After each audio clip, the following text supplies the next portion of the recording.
Okay. Okay, so for the past 2 months, Dave and I are working on the song. We finally got a name for it. It's called Delete Me.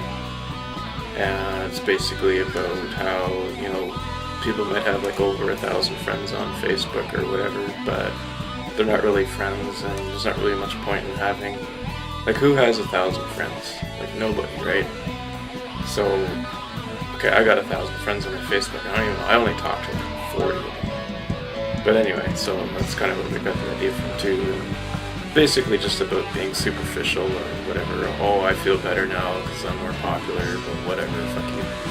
So that's where we're kind of planning for the song. So before that, the song was originally something totally different. It was for this songwriter's website called songfight.org. And I liked the violin intro in it. And then it kind of cut off and I went into a different part, but Dave suggested that we have the violins going all the way through. So that's what we decided to do with this one. So we rewrote the song, and that's where we had the 5-part series of where we're just messing around in Dave's studio and he's mixing stuff on his little mixer thing.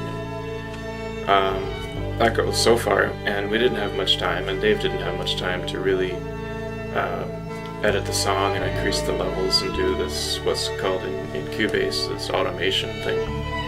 So I took the material back to my place, and I'm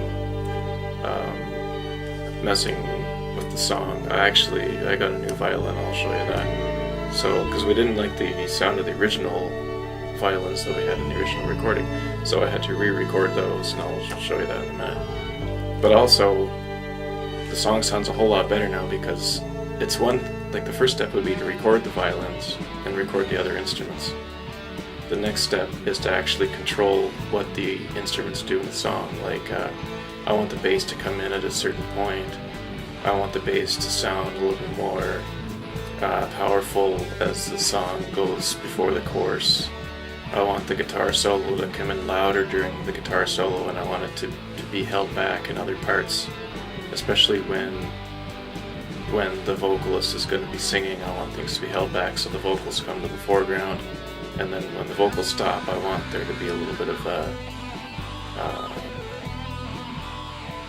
just the guitars and the bass doing something kind of heavy and a little bit chaotic, and then it's controlled, and that's what automation does. So I'll show you what I did with the song. And there's quite a few of them. These ones way up the top right here.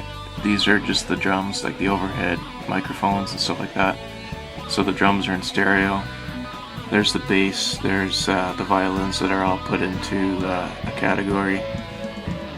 And I keep coming down here, and I got like a rhythm guitar, I got an organ in there, I got the lead guitar, and I have, this is for the automation. This actually controls, I kind of have like a little bit of a stereo, like a fake stereo effect during the guitar solo to make it sound more dynamic and sounds more three-dimensional, or it sounds more in stereo, but it's not really. And really subtly here, there's an increase to the volume level because I want that to come in the foreground. So I just create that just by putting the mouse over the dot, and then I can drag it and stuff like that. And I'll just show you how that sounds, So here we go.